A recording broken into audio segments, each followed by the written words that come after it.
तो हेलो दोस्तों, देखिए आज यहाँ पर एक दो समरूप त्रिभुजों के क्षेत्रफलों के जो अनुपात इनकी संगत भुजाओं के अनुपात के वर्ग के बराबर होता है। ये आपको 5 नंबर में आएगा। ठीक है, इस तरीके से क्वेश्चन जो है 5 नंबर्स में आता है।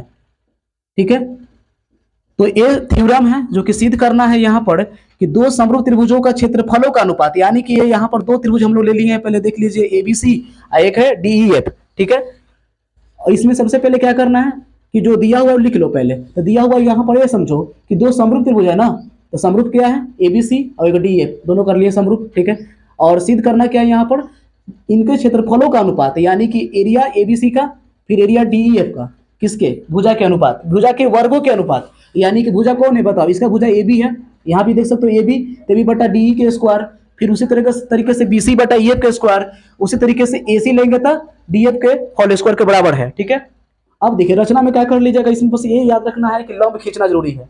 लंब पहले खींच लीजिएगा, मतलब एम लंब किस पे, बी सी पर, डी एन लंब किस पे, ई एफ पे, समझ रहे हैं यहाँ पर। ठीक है, अब ले लीजिए दो त्रिभुज कौन लेना है, ये याद रखना यहाँ पर, यहाँ वाला जो छोटा वाला ए है, ये त्रिभुज ए बी एम और त्रिभुज डी ई एन, ये दो त्रिभुज ले लेना है हम लोगों को। ठीक है, ले लिए दो त्रिभुज।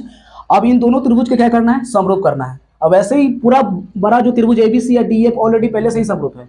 ठीक है, तो इस समरूप से क्या समझते हैं, इस समरूप से देखो यहाँ पर ध्यान से देख लो, इनके संगत भुजा का अनुपात बराबर होता है ए बी बटा डी ले लो, बी सी बटा ई एफ ले लो, अगर ऐसे ए सी लेते हो तो डी एफ नीचे ले लो। याद क्लियर है।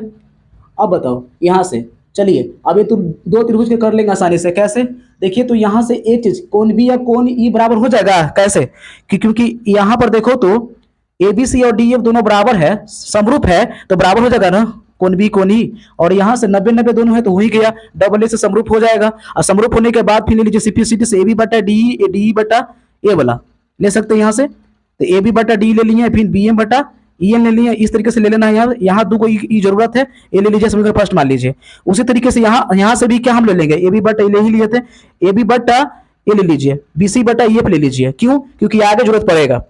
तो ये दोनों ले लिए ना, समीकरण फर्स्ट और सेकंड से दोनों बराबर हो जाएगा, क्योंकि देखिए दोनों सेम है, तो ये दोनों बराबर हो जाएगा। यहाँ पर समीकरण थर्ड मान लीजिए। अब एरिया ले लेंगे यहाँ पर एबीसी या डी एफ का क्षेत्रफल 1/2 गुना आधार गुना ऊंचाई होता है, इसका भी 1/2 गुना आधार ऊंचाई होगा, 1/2 गुना आधार, तो 1/2 गुना आधार, आधार कौन हो जाएगा इसमें एबीसी में, आधार ए वाला ऊंचाई, फिर इसमें आधार ए वाला ई एफ ऊंचाई डी एन। क्लियर है, लिख लीजिए।